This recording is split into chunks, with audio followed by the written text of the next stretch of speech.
Hope everyone had a great weekend. Today we're going to talk about promoting independence by fading prompts and transferring reinforcement. So we've discussed in previous trainings about the ABCs of behavior, but we have that antecedent behavior consequence or that SD, that descriptive stimulus or instruction behavior consequence. We also have that stimulus with a prompt behavior and that consequence, that reinforcer, whether it be a primary reinforcer, a secondary reinforcer, or a natural occurring reinforcer. So let's think about whose behavior is being reinforced. So is it the child's behavior being reinforced? Clap your hands. Good job clapping your hands. Here's an M&M. That would be the child's behavior being reinforced. Is it a teacher's behavior being reinforced? Child throws a desk. Teacher sends the child to the front office. Child's removed, desk throwing stops, the teacher's behavior is being reinforced. The same as the therapist. Is it the parent's behavior that's being reinforced? Earlier today, I was hanging out with my 8-month-old. He started screaming. He does his purple face cry, we call it.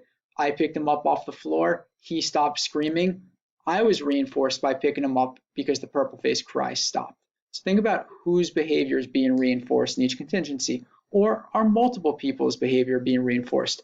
So for my child, he cried, that's his behavior. I took away his toy, that's the antecedent. He cried, that's his behavior. I picked him up, he got attention, that's his reinforcer. For me, the instruction, the SD, the antecedent, was him crying. My behavior was picking him up. My reinforcer was his crying stopping. So we were both working on contingencies with reinforcement through the same behaviors. Different things were being reinforced. So let's talk about those prompts. They ensure that the correct response so that behavior can be reinforced, and we use them more when we're teaching our kids new skills. You must plan to fade those prompts in a systematic way and as fast as possible, and we really want to use the least intrusive prompt possible. So what's that prompt hierarchy? We went over this in the IEP training for those of you that joined us, but the most intrusive is physical, then verbal, then positional, then gestural, then visual, and last but not least, independent. A lot of people say, but wait, verbal is pretty unintrusive. You just talk to them. Yes, it's also the hardest to fade out because it's contingent upon you being there and talking to them. That's why you want to use those positional, those gestural, those visual prompts as opposed to relying on those verbal prompts. So what is an independent prompt? The child did it independently. No help was given, the response was correct, and they get showered with reinforcement. Visual prompts would be a picture, a flashcard, some sort of picture cue following the instruction that gets them to complete the task or follow the instruction.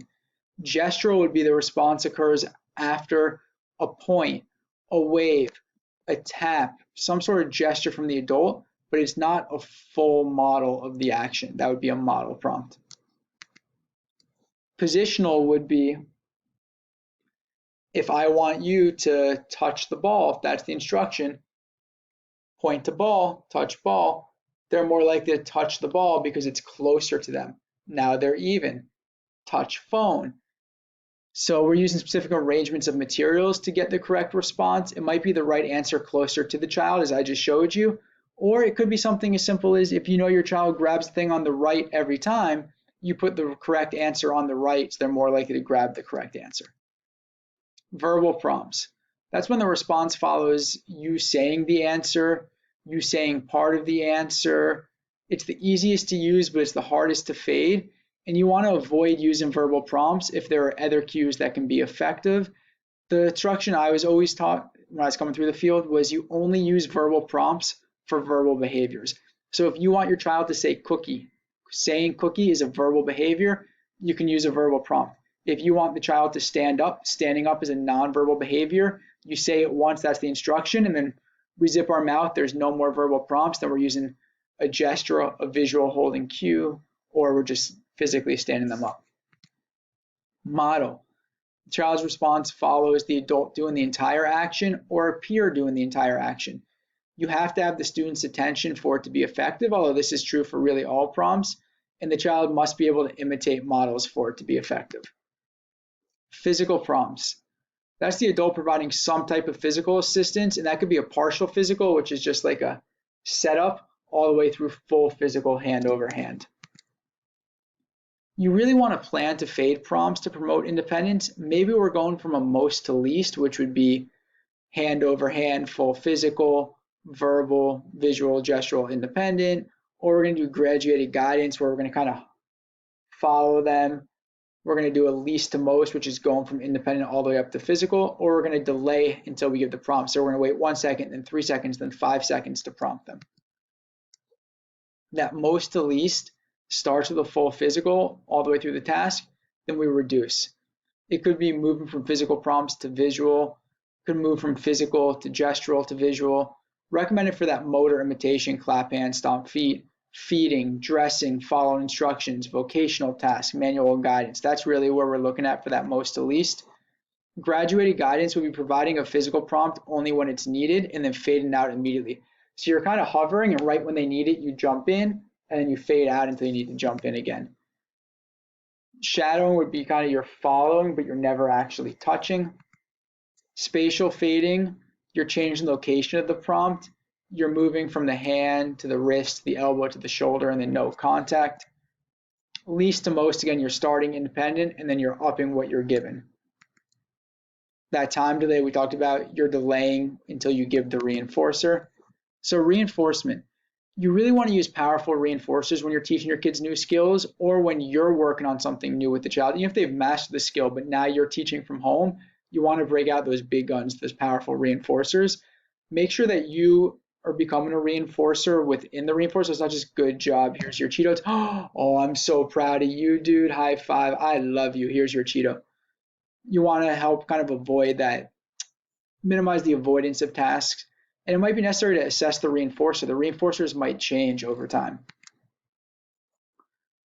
So maybe you want to really keep your child from being bored with the reinforcer, and then you want to pair those powerful reinforcers with praise.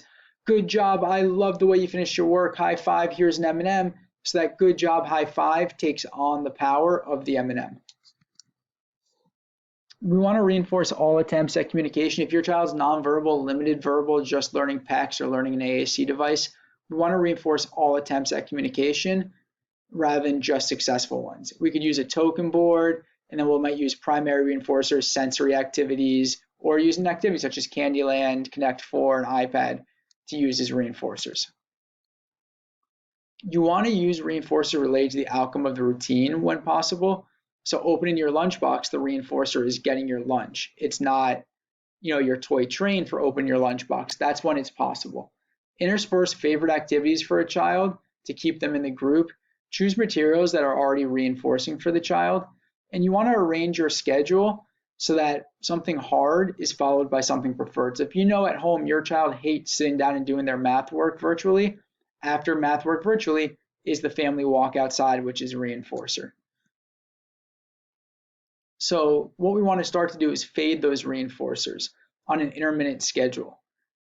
When a child is getting the M&M every time they do it, then they're going to get the M&M every second time, then every fourth time, then it just varies. Try to move towards using social reinforcers only when the child is completely independent. I hope that was helpful, guys. We'll see you tomorrow. Stay safe, everyone.